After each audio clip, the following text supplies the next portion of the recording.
What's up guys, my name is Jack, you're watching JBTCG, and today we're going to talk about the psychology of Pokemon collectors and why this is important to understand both as a collector and as an investor in the Pokemon space, or just in general for how to navigate the Pokemon market and kind of understand why things move in the way that they do. Why is there FOMO? Why are there hype cycles?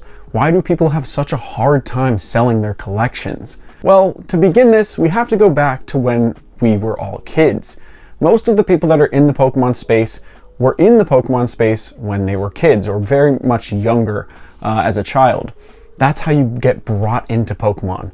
Most people that are in the Pokemon TCG right now are adults, grown adults, that are looking for nostalgia or collecting the cards of Pokemon that they loved 10, 20, 30, 40 years ago. So why does it work like this? Well, when you're a kid, Pokemon is cool. Everybody loves Pokemon. Charizard's awesome, Eevee's awesome, Pikachu's awesome. And then you kind of move away from Pokemon when you get into like middle school, high school, or the vast majority of people move away because it's not cool anymore.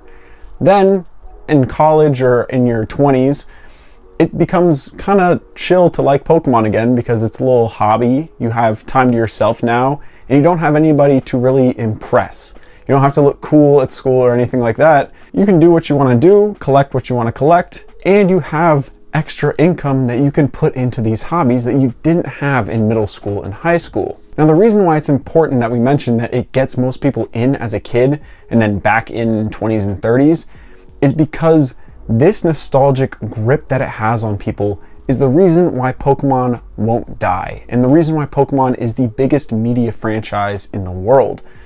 It is so nostalgic, it's so built into people's brains because they've been alongside it since they were kids, and they built relationships with certain Pokemon in games that when they come back in their 20s and 30s, they immediately gravitate towards cards of those Pokemon.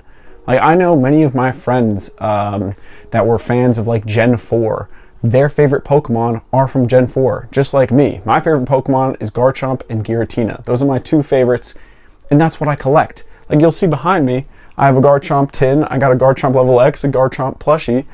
Garchomp is one of my favorite Pokemon. And I'll actually show you guys at the end of this video, for people that want to stick around, my Garchomp and Giratina master set. Still working on it, still a work in progress, but it is pretty cool. But either way, that nostalgia grips people, and then they're willing to shell out crazy amounts of money on Pokemon cards because it makes them kind of feel like a child again. They get that joy opening packs, which is essentially just gambling on physical cards. For at least now in the Pokemon TCG, where people don't really play the game, you're essentially just gambling on packs, which again is another layer that adds to the allure, because gambling is very addicting, is essentially what I'm going to say. Gambling is very addicting. Pokemon is very heavy on nostalgia, so it's like a perfect storm, and it keeps people tumbling into it. Now, moving on to how our current market works today, it's a boom. It's a massive, massive boom. And because of this, people are making tons and tons of money. And when people make a lot of money and they love Pokemon, they just roll that money right back into Pokemon. That's why you'll see vendors buy these crazy low pop cards that are absurdly expensive. It's because they're making so much money that they can afford to do crazy things. But now, what actually drives demand into specific cards, into specific products, and into places in the hobby? Well, an important thing about collecting is that you have to ask yourself, why are you collecting? Are you collecting because you like Pokemon? Probably. Are you collecting because you like a specific card or a specific type of Pokemon? Maybe. Is collecting a part of your identity? Also, maybe. Well, in collecting, people want to have something that is special to them. It makes them feel unique, because in a lot of places in the world, or a lot of spaces, a lot of people feel like they just blend in, that they aren't necessarily special in any way. In their Pokemon collection, they can kind of make as part of their identity and feel special. Now, what is special or unique in the Pokemon space? Well, these cards are mass produced nowadays. Everyone has them, except the chase cards. The chase cards are hard to pull. They're very expensive. They kind of cut out people because not everybody can afford them, and not everybody's going to pull them from a $5 pack. This drives a lot of allure and a lot of eyes to these rare and expensive cards. And that's why they get the term chase. It's because you're always looking after it. Probably not going to get it, most likely. And if you do, it's also very likely that your friends won't have that same card because it's hard to pull or it's very, very expensive. Unless your friends are vendors or have a lot of money in the hobby. So that uniqueness that comes with rare chase cards makes people feel special. Now, to compound onto this, low population cards and like PSA 10s are incredibly rare and incredibly unique because there's not that many that exist, especially when you go into the mid-era or early era of Pokemon. Some of these cards, you might see 1 or 2 in a PSA 10, like of random Diamond Pearl reverse holos. The artwork, not necessarily going to be cool, sometimes it is, but most likely it's going to be a basic artwork of a card that's going to go for crazy amounts of money because there's not that many that exist. And people pay crazy premiums on these cards just because they are low population and rare. The reason why? It makes them feel unique. It's a special piece that only they can have, and it makes their identity feel unique. Now I want to transition into hype and FOMO. Why do these cards shoot up in the way that they do? Because seemingly they explode. They go from being stagnant or like dropping in price for a few months to all of a sudden they're 70% more expensive in the span of a month. What has fundamentally changed in that month to make things completely different in the market? Well, one thing which honestly usually gets it started is content creation, or YouTubers or TikTok, whatever.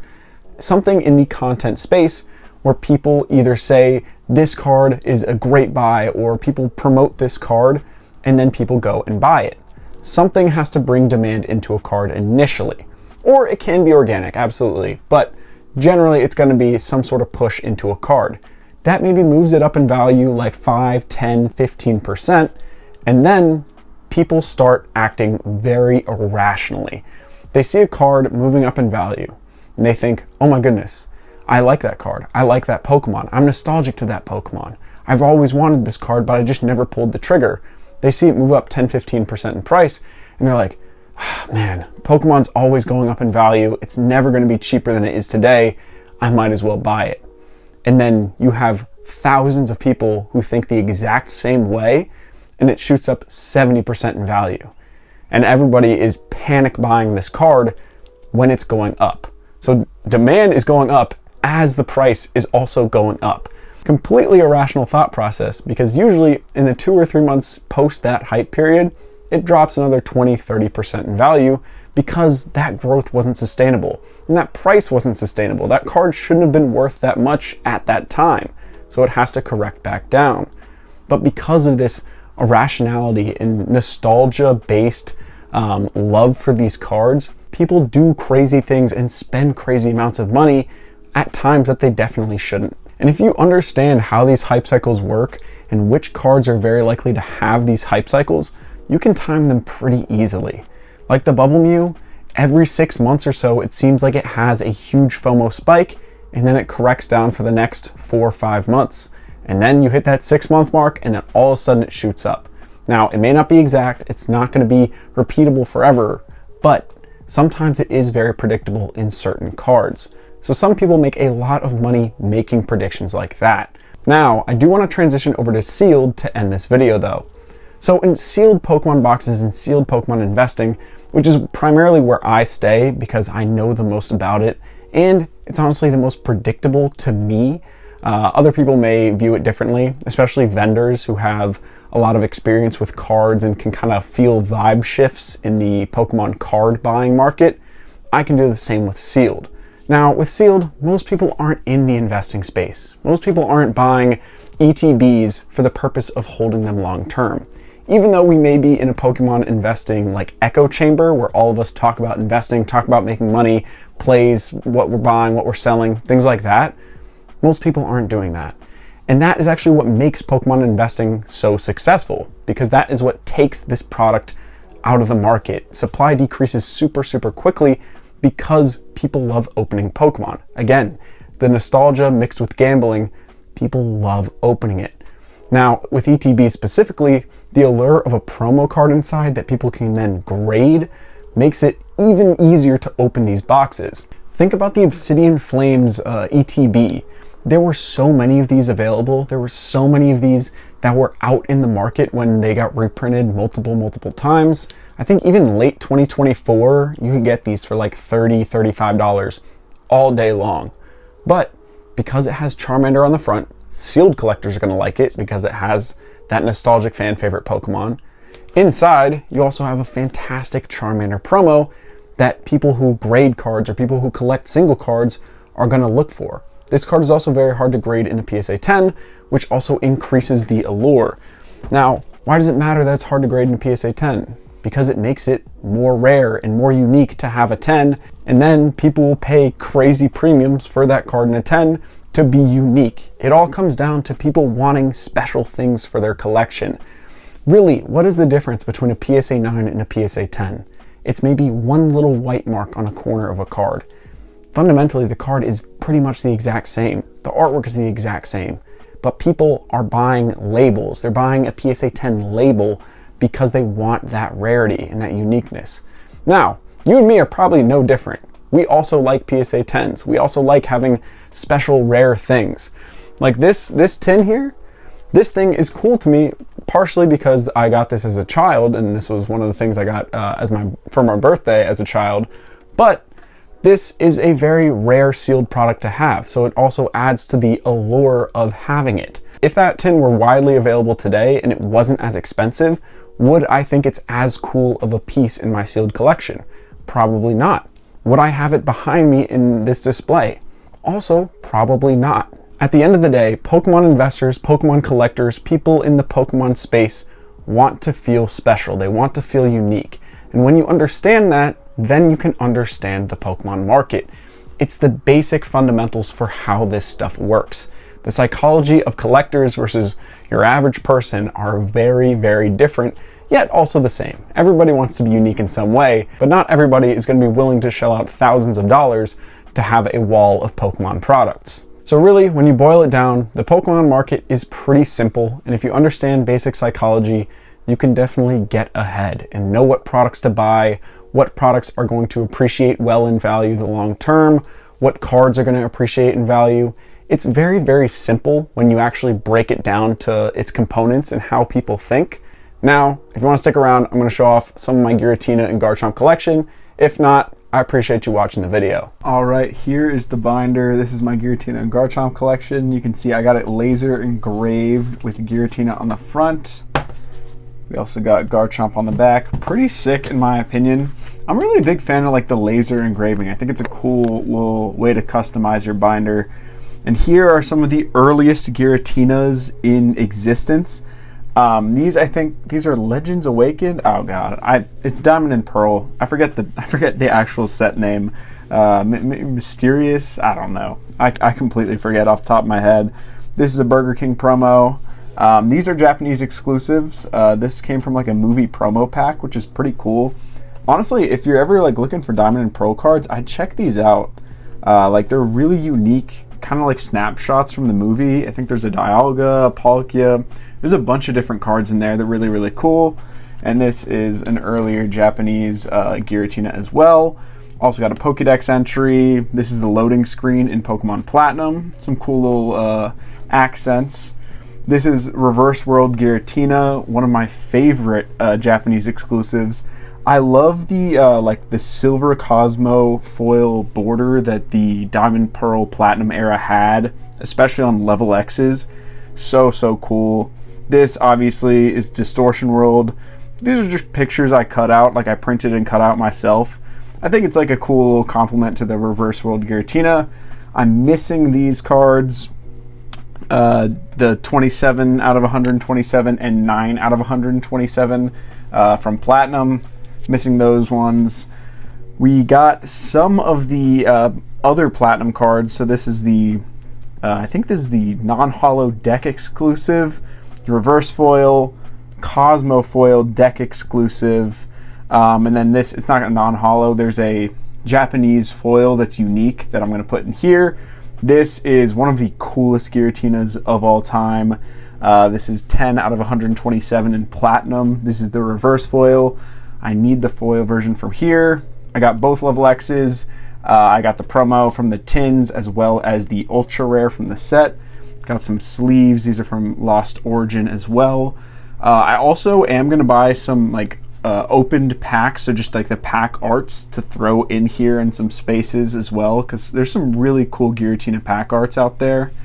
This is the black and white era, so this is like just plasma storm or whatever. So this is the reverse foil. This is the Japanese exclusive. I'll pull this one out. So normally in black and white they had this like, I forget the name of it, it's like a tinsel hollow, but for the Giratina or like this like era or whatever, or this set, they didn't have it. So the only way to get this foiling on this Giratina card is in Japanese. But in English, there is a cracked ice holofoil, which came from deck exclusive little deck, I guess you could call it. This one, super, super cool. Love the cracked ice foils. A lot of people are fans of them. And then obviously, you got the big boy in here. This is such a cool promo. This alongside the Darkrai. Elite, got Getsis. An old what's it, sleeve there. This is the most expensive Giratina. This one I'm missing. Either in Korean or Japanese is the only way to get it. There's only 1,000 that existed. It was like a special promotion. Missing that. I'm also missing Dragons Exalted. Move on to Ancient Origins. We got this ultra rare Giratina EX. Really, really cool looking. One of my favorites. Missing the regular ones from there. Missing a bunch of these as well. This is a cool Prism card that's like a reprint of that earlier like Platinum Giratina. Kind of a little throwback, little callback. Got a pre-release. I still need to get the staff and a bunch of other ones. Missing basically all the Sun and Moon ones. Move on to the Sword and Shield era. We've got most of the ones from Lost Origin. Actually, all of the ones from Lost Origin. We're missing the Play Stamp promo ones, so that will fill out this. And then this last one will be a Chinese, I think it's 5th year anniversary Giratina. Just has an exclusive stamp. This, obviously, is the big boy. It's the Giratina V. One of, honestly, the greatest cards of all time, in my opinion. Like, how can you hate that card? That thing is fantastic. So this is, I mean, this is probably my favorite page. Like, look how cool that thing looks. But I'm gonna move on to the last Giratina in existence, in the TCG at least. And this is from Crown Zenith. I've got the full gold set here. I'm gonna add like some things in here to kind of fill it out. But really, really cool. Also a top tier card. And then we go to our transition to the Garchomp side of the binder. We got the Garchomp and Giratina tag team. The plan is to get 3, so there'll be a row like this. And then also get, I need 5 more sleeves, so there'll be 2 rows of sleeves alongside the 3 Giratina Garchomp tag teams. Also, these are only like 80 bucks for a really cool textured tag team. I know it's a promo, but in my opinion, that's still a steal. I think it's a fantastic card. Then you move into the Garchomp side. This I really haven't worked on at all. We just have the Cynthia's Garchomp from Destined Rivals. Some random little things inside to add some spice to it. Gonna add the Hidden Fates Cynthia here. That'll be cool. This is also from Destined Rivals. And then this is pretty much where it ends. There's not much else in here. And I threw a bunch of random Garchomps in the back that I'm gonna have to fill out the binder with. So that is my collection. That is what I collect. So I hope you guys enjoyed this little trip down JBTCG's collection. And as always, thank you guys so much for watching.